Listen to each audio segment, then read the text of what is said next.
So hey everyone, welcome back to this lecture. In this lecture, we are going to see two primary things. The first one is Spark Submit command and how we can submit our application with the help of Spark Submit command.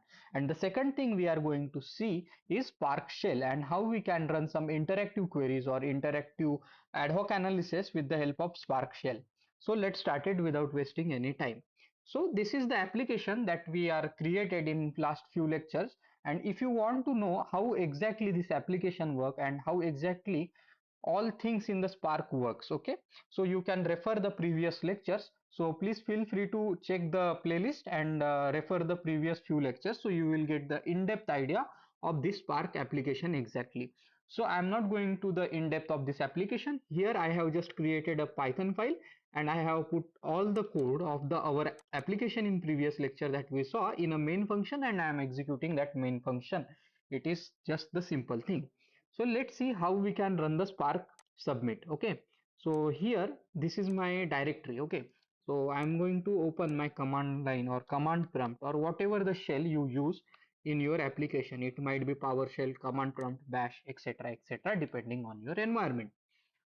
So how Spark submit works? So let's run a command spark dash submit dash dash help and hit enter.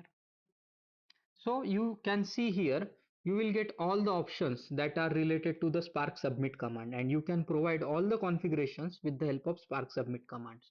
So some important configuration are here. You can see master. Here you can provide different types of masters like yarn, standalone, local, etc. Here deploy mode. So we saw there are the two types of deploy mode, that is a client mode and another one is your specifically cluster mode, right? So again you can provide some like properties like name or the your application name. Then you can provide the class path if you are submitting some Java or Scala application, and you can provide other configurations that are important mostly like driver memory. Then again you can provide the executor memory, then driver course, or here you can see, and in the format of number you can provide the driver course. Executor course you can provide in the form of number, and even number of executor also provided. So these are the most common options that are used with the help of Spark submit command. So how we can submit our application with the help of Spark submit command? That is the question, right? So here you can see I have like created this Spark submit command already to save some time. So you have to specify the first thing is Spark submit, and after that with the space you can first provide this flag, that is in our case is master, and I have provided master as local 3. Then again with the help of space I am providing the another configuration, that is deploy mode, and the deploy mode is client. And after that I have to provide the path or the full path for my or absolute path for my application or the Python file or Java or Scala class path. Okay, so I am going to copy this and paste it here. So let's copy the whole path. Let's go in our terminal and paste it here. Something is not right, so I am going to copy it with this and let's paste. So here you can see I have pasted all the things here, and I am going to hit enter. So you can see once I hit enter, the application or the file, class file, or in our case Python file, is submitted to the Spark with the help of Spark submit. And you can see all the log, executor log or the driver logs that are here. You can go through it and you can see in the end, this is the result that we are expecting, right? So in this way, you can submit your Spark application with the help of Spark submit command. So now let's come to the second point, and that is the Spark shell. So for invoking the Spark shell, you can run the command spark dash shell. So it will invoke the Spark shell, or you can just run the command spark. But in that shell, the default language is Scala.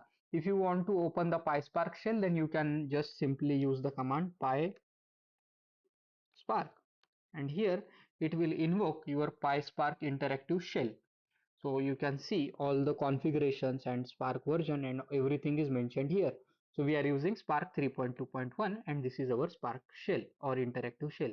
And you can see it provides us the Spark object or the Spark session object by default. So we can run some interactive code here and analyze some data. This is usually used while doing some ad hoc analysis or testing some basic functionality. So have created a sample code here. You can see this is the sample code, and I'm copying this code, and let's paste this code in our Spark shell. So yeah, there is problem with the something problem with the copy. So I am copying this, and I'm going to paste it here.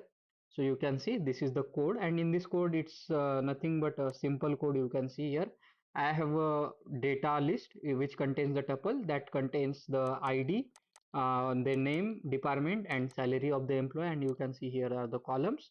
And with the help of create data frame, I have created the data frame, and we are just showing the data frame, and I have pasted the code here. You can see if I hit enter, you can see Spark is creating the job, and here you can see the stages, right? And this is the first stage. After running the first stage, this is the result that we are expecting to show to us. This is the data frame, right? So in this way you can use the Spark shell command. So this video contains the two topics that we saw, that is the Spark submit, its use, and Spark shell.